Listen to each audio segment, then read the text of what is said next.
We live in a world today that's saturated with digital media. In fact, the world has been increasingly saturated since the 20th century and will continue to be so exponentially in the future. We can expect that just as much as the world's been reshaped by media in the 20th century, it will be at an order of magnitude beyond our comprehension in the 21st century. And more we find that even the things that we had engaged with our bodies and with human associations, with nature, and with the rudiments of our limbs are subsumed into spheres of simulations that show us the world in a way that can only be portrayed through digital computing. A very good example of this is Google Maps now tells you where you must go rather than allowing for you, as it were, to learn the streets yourselves. So the way that we interact with the city, the way that we change our spaces is imminently filtered through digital technologies. This raises the question for us as to how computers are shaping our lives and how we ought to use them in order to better our lives. The fundamental question that I believe this raises for us today is not only what is computer and how we understand it to operate, but also how does it communicate to itself? How does it think for itself? And how can we think about how it thinks in order to better understand how these machines are shaping our lives? So the fundamental question that I want to address with you today is, what is the digital?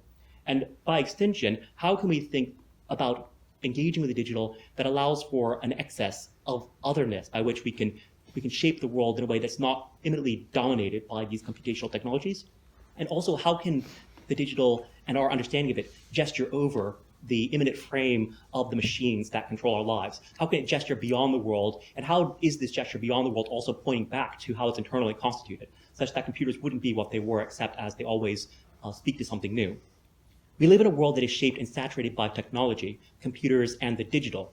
The digital is not simply a metaphorical transposition from grammar of counting by fingers, toes, or digits in the Latin digitus to a grammar of calculating the binary code of digital computers. Rather, the digital should be conceived as the cybernetic grammar of computers in the algebraic calculation of its programmatic operations. It's not simply what computers do, but the form of communication by which they compute and communicate their operations for themselves and amongst one another. At a moment of chronological aporia, the term postdigital was introduced to characterize a new condition of art in which aesthetic reflection pivots upon the rupture, glitch, and failure of the digital at the apogee of its media saturation. The topic of today will be, what is the digital, what is the postdigital, and how can we speak beyond it as hyperdigital?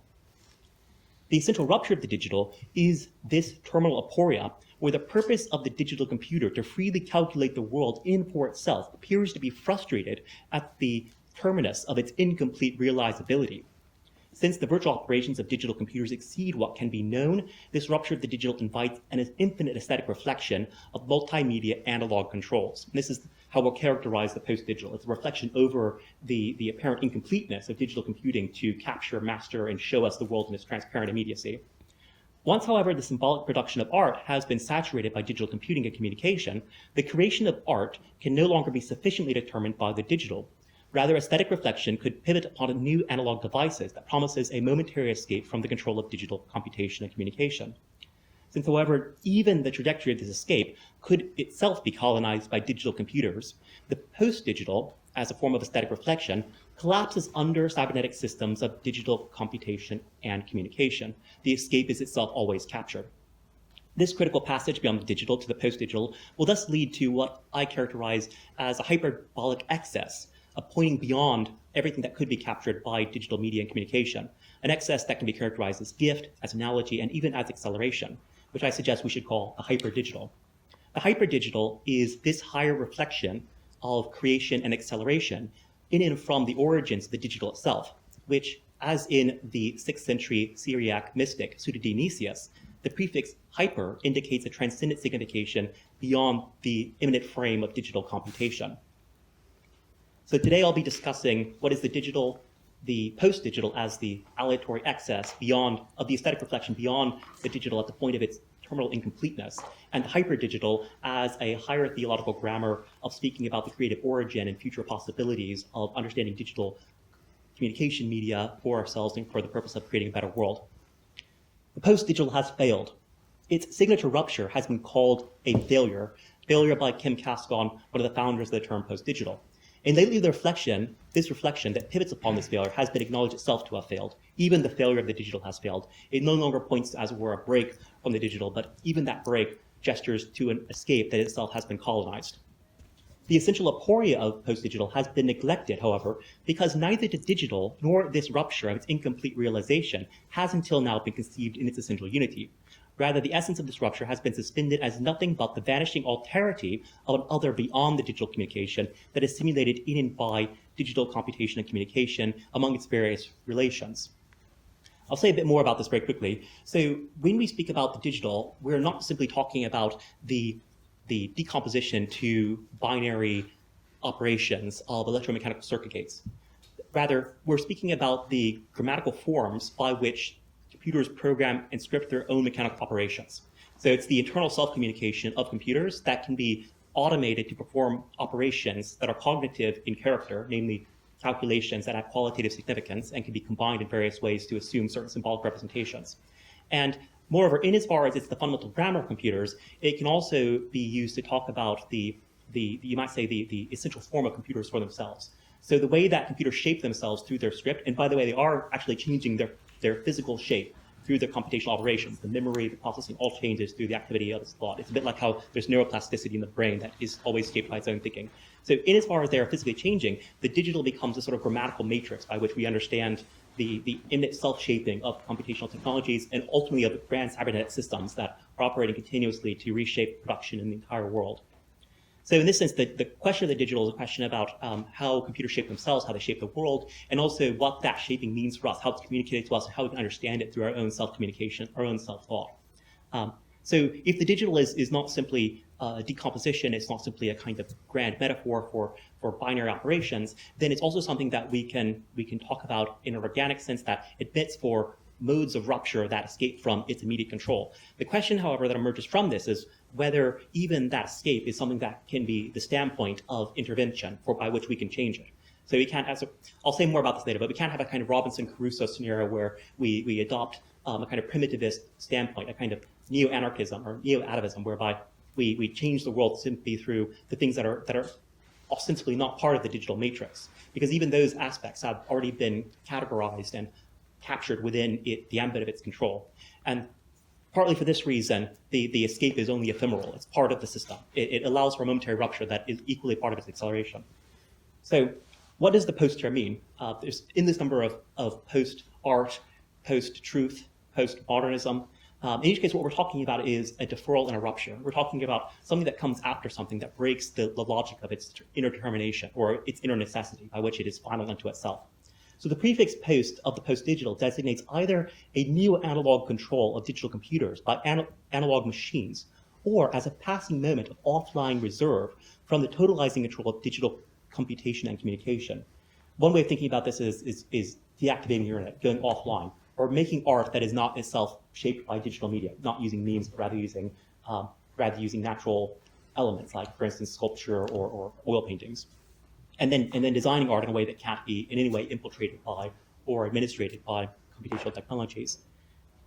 Neither the digital nor the post-digital can, in this conception, be adequately defined because rupture ostensibly appears to subvert the conditions for the production of any determinate and definite knowledge. As in the postmodern, if the post-digital were simply that which is after and other than the digital, it wouldn't be a sufficient basis for the definition of what the post-digital is. In fact, it would defy the possibility of definition because then it wouldn't admit for a determination of a species under a genera. It wouldn't admit for defining it as one thing other than another. And so it could be anything and everything. And if it were so, then we would never have any definitive basis for talking about it at all. Anything could be said of it because nothing could be said to be either true or false, and all of our speech about it would be utterly trivial. The post-digital can, on the contrary, and I suggest, be defined in Deleuzian terms as a new materialist entanglement of digital techniques with neo-analog controls. What we're describing is how in a Deleuzian topology where difference is excessive and underdetermined by any essential regime of identity, then there can always be a plurality of differences that admits for a plenitude of relations under which none of these can be captured by any overarching concept. So we can't have, just as we can't, as it were, think that we have a robust conception of the digital or of the computer, so similarly we can't have a robust conception of the post-digital except as it opens up to the relationality at the sites of exchange and operation by any number of other agents. In this sense, a neo-analog control would be, as it were, to use an analog device to operate a digital device. So for instance, imagine, our fingers are a very good example of, they operate by motion. So your fingers interfacing with your computers are in a sense analog. They use the continuity of motion through your nervous system and your blood vessels and your muscle system. in order to operate the computer. And we also have analog computers that can be assigned to direct digital computers as well. In some cases, they're more efficient in their processing power. But essentially, what we're suggesting is that we can use tools that are non-digital to direct the operations of the digital computer. The problem is that even these tools have to be manufactured, and they are produced within a total cybernetic system of that administrative production that is shaped by digital computers, ultimately in the sort of global financial system in the way that we use supercomputers to calculate exchange of resources. So it is characterized by ostensibly by rejection of the binary opposition between the digital and the analog in favor of a neo-analog control of digital computations, in which through the reversal of its polar subordination, the analog is elevated to control the digital, and each are inextricably related. In this sense, it performs a Derridean subversion of the polar opposition between the digital and the analog.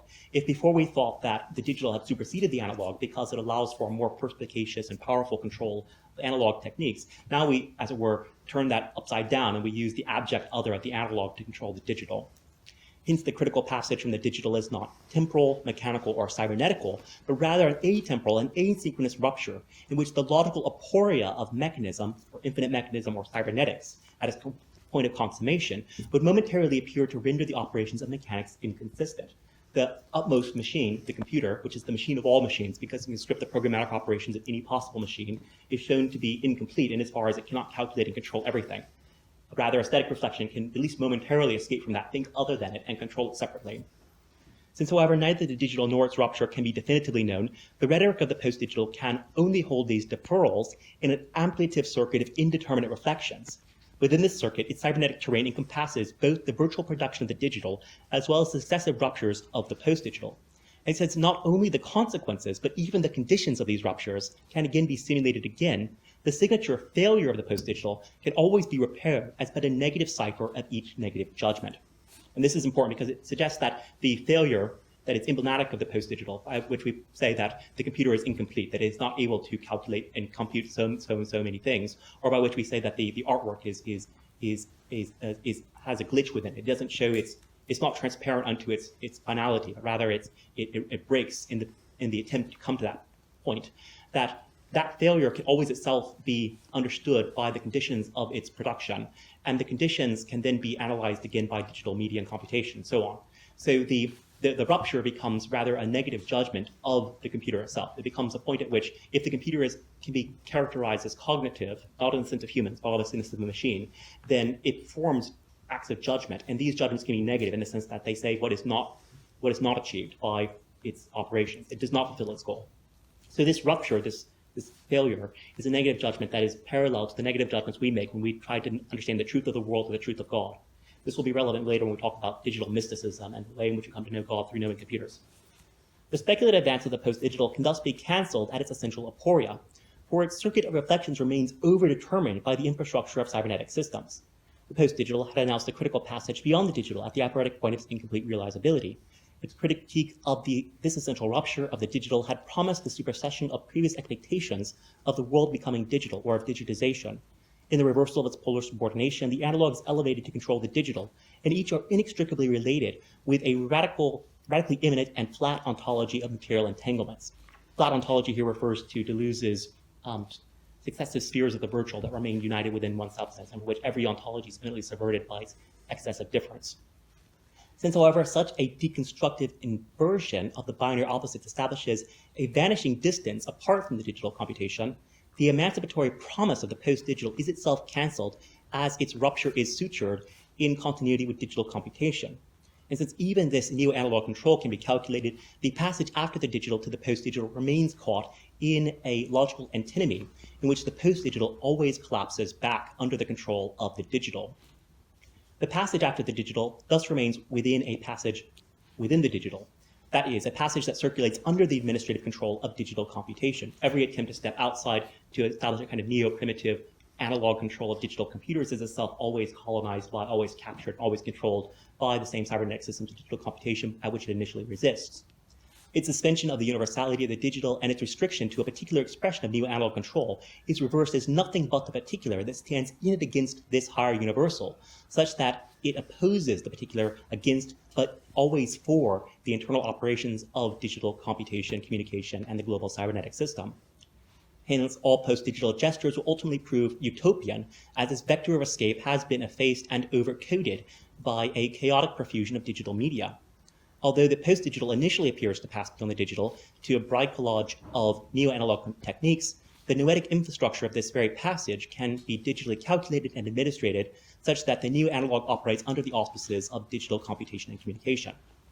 Since even this recycling circuit can itself be critiqued for its tacit and explicit contradictions, and such a critical alternative is a dialectical argument, the post-digital, as the essential rupture of the digital in its incomplete realizability, can be dialectically analyzed through a mystical ascent of hyperbolic grammar that marks a moment of the critical sublation of the post-digital in and for what I will characterize as the hyperdigital.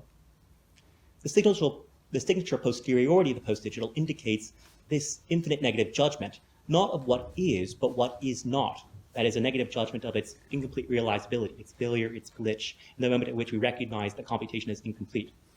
Since what is not can only be known through what is, and such an infinite series of negative judgments would be annulled, there can be no higher and hidden meaning of the post-digital, except as this infinite negation is itself annulled and captured in the movement of its self-abolition.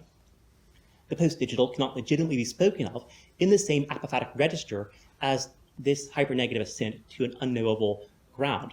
And I'll say a bit more about this very briefly. So there has recently been a book published called Postdigital Theologies, in which the infinite operations, entanglement, and relationality of the post-digital is characterized in terms of an apophatic judgment, or that is a negative judgment or negative statement about what God is not, as a way of invoking divine presence, showing that there's a kind of hidden mystery that is revealed to us through the relationality that opens up infinitely beyond digital computation and communications. But the danger of this position, and the reason why I think it doubly fails, is one, that if the digital is itself undefinable and cannot be spoken of with any definitiveness through determinate speech, then it admits of an infinite ampliation that is utterly trivial. It's both true and false, but neither of them simultaneously. Nothing true can be said of it because there's no way by which we could validate its truth on the basis of any definitive judgment.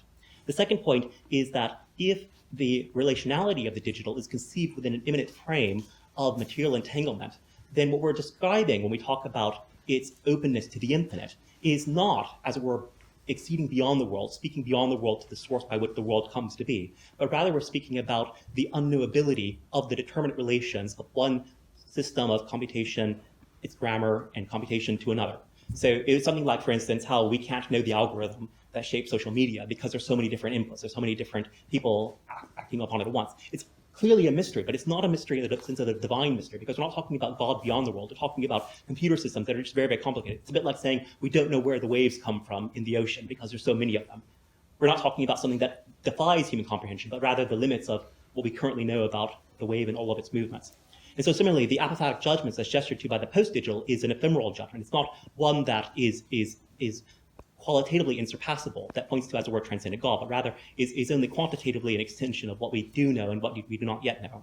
It's a bit like looking into the well and imagining you see the infinite abyss, when in fact there's water that lies beneath the surface. So I want to contrast this notion of apophatic judgment, or the mystery of the divine that shows itself through the hidden, what we do not yet know, that is hidden, that is yet to be disclosed, to the tradition of Christian mysticism beginning with Pseudo-Dionysius the Areopagite. And I mentioned him previously, he's a Syriac monk from the 6th century. He's famous for having written under the pseudonym of Dionysius the Areopagite, who was said to have been the first bishop of Athens who was converted by St. Paul when he spoke at the Areopagite. And he wrote a corpus of 4 works, the Ecclesiastical Hierarchy, Celestial Hierarchy, the most famous work on angels, by the way, also divine names and mystical theology. And mystical theology outlines this notion of hyperbolic grammar. And what's fascinating about it, very briefly, and I can say more if you're interested in afterwards in discussion, is that it describes how every negative judgment is not simply privative, but also plentiful. That is, when we speak negatively about God, we don't say that God is somehow deficient in what we speak of, but rather we say that God is overwhelmingly plentiful of that of which otherwise we could not speak of, because that of which we speak is finite, whereas God transcends the finite world that God himself creates.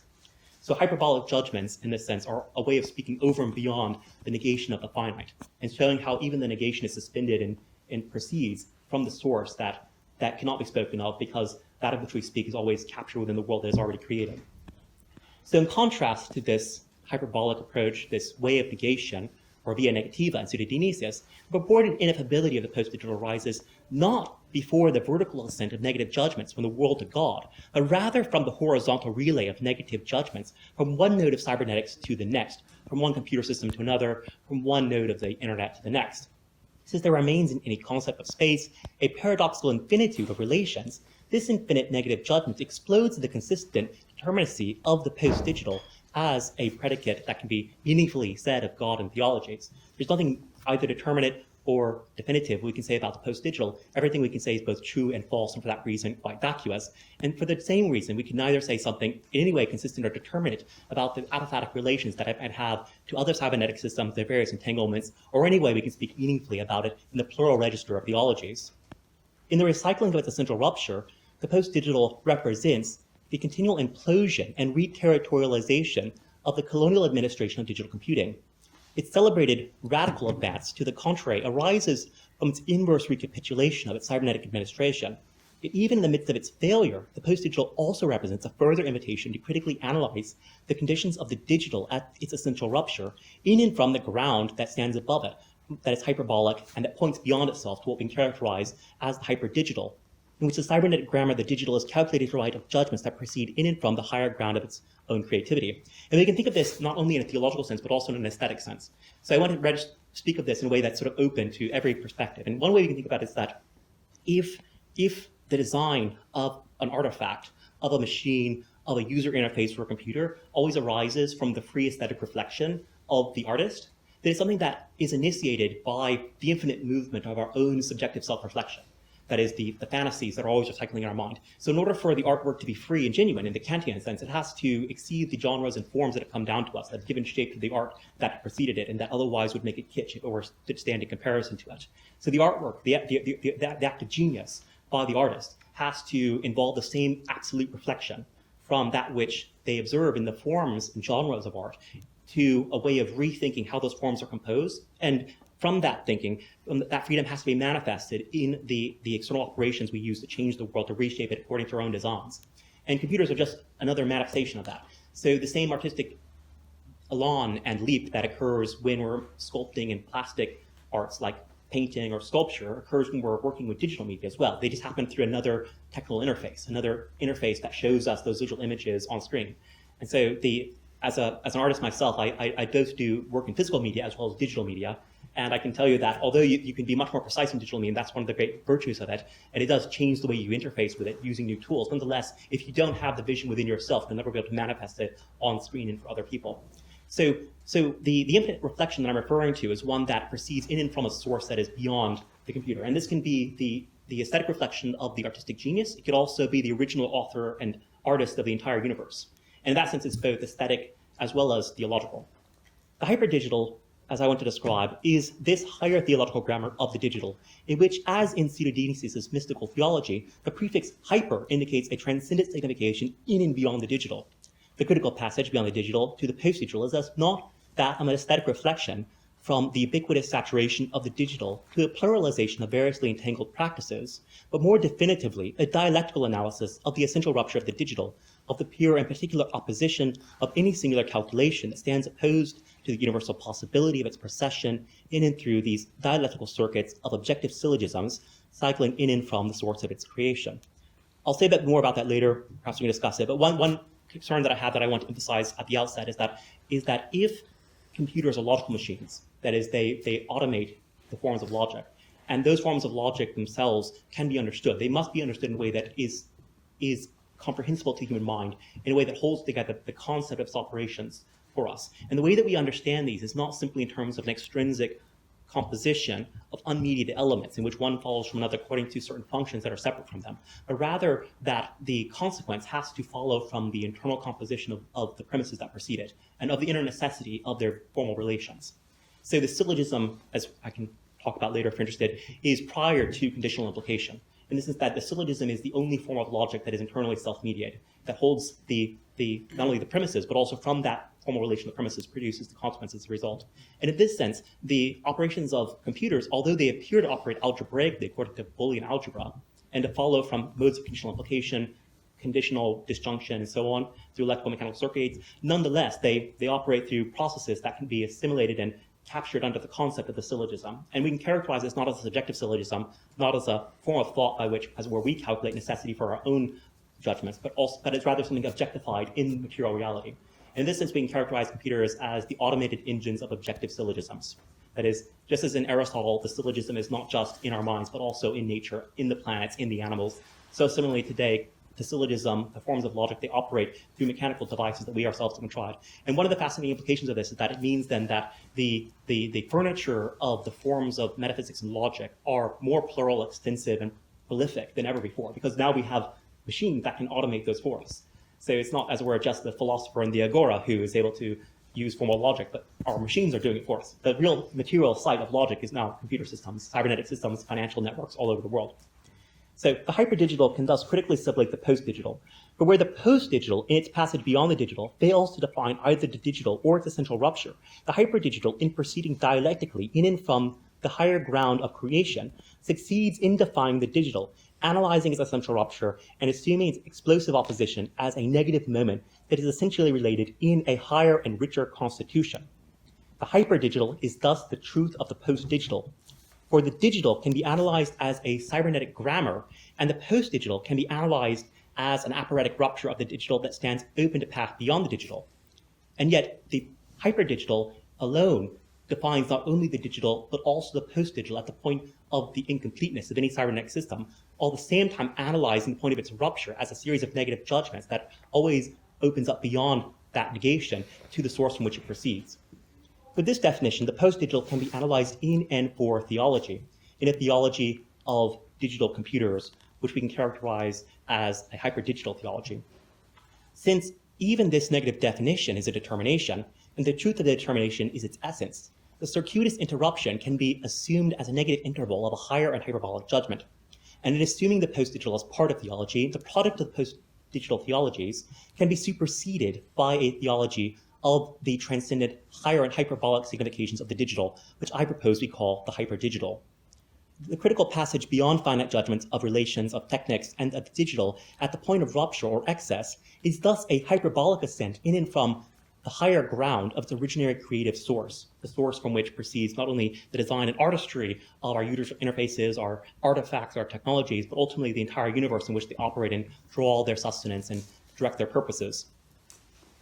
With this, I think we can recommend a new mystical reflection. So mysticism, in the classical sense of Greek theology, is not something that intervenes upon and tears apart our reason. It's not something that is inscrutable and arcane, but it's rather a search through what we can know of the world and of God to what hides behind the ostensible judgments we hold of it. Behind the appearance is a disclosure from the hidden sources of things to new discoveries.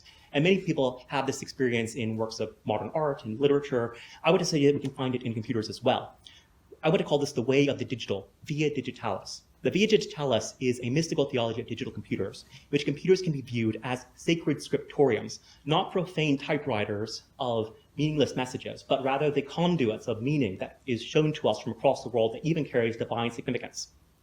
Against a secular logic of computer science, the digital computer can in this way be shown to absolutely depend for its essential operations on this analysis of the operations of digital computing through the aleatory excess of the post-digital through a succession of hyperbolic judgments in and from the ground of its originary creative source, both aesthetically by the designer as well as ultimately by the architect of the entire universe.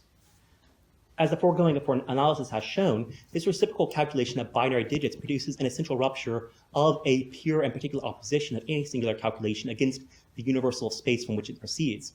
This rupture is the cybernetic form of a negative or apophatic judgment, in which the glitch that would cancel the consistent operations of any cybernetic system can be repaired by collecting the conditions of its infinite negativity in a subordinate circuit of its reciprocal calculation in and from a higher and superordinate circuit that gives shape and meaning to its essential operations.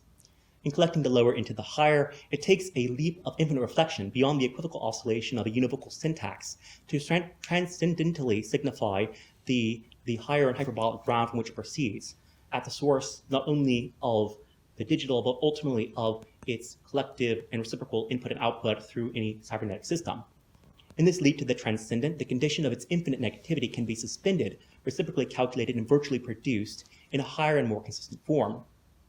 The hyperdigital is thus a reflection that enables an acceleration of not only how computers operate, but also how we reflect upon them, how we use them, and as computers are shaped by our use, ultimately of computer systems themselves. So this is the great benefit of this. It's not simply another kind of artistic reflection or religious amelioration of the vicissitudes of digital computation.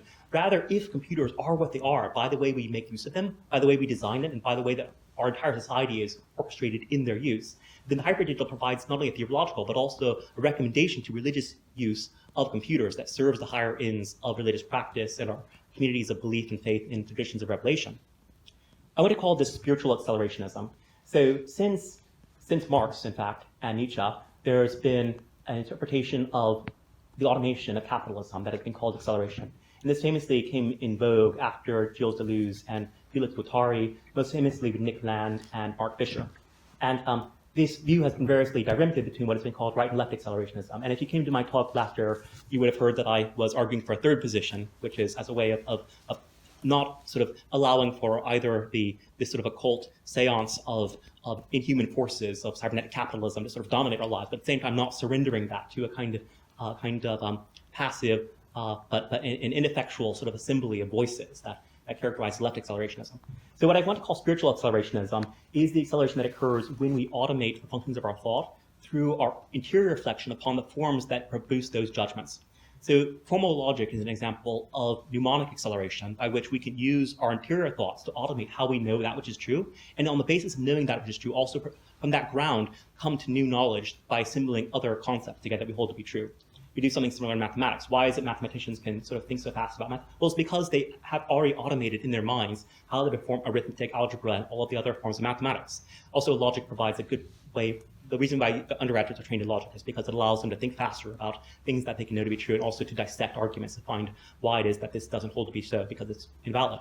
So if logic is a kind of mnemonic acceleration and logic is an activity of the intellect of the entire spirit of the human person by which they come to know what they hold to be true and act upon it, then we can characterize these forms of reflection, ultimately of mystical reflection and ultimately even of spiritual practices, as a kind of spiritual acceleration. What we're talking about is how we act more decisively in the world because we know ourselves all the better, and also how we can shape computers in knowing ourselves and how we ought to put them to our uses. So spiritual acceleration is the third position, you might say the religious mediation between right and left accelerationism.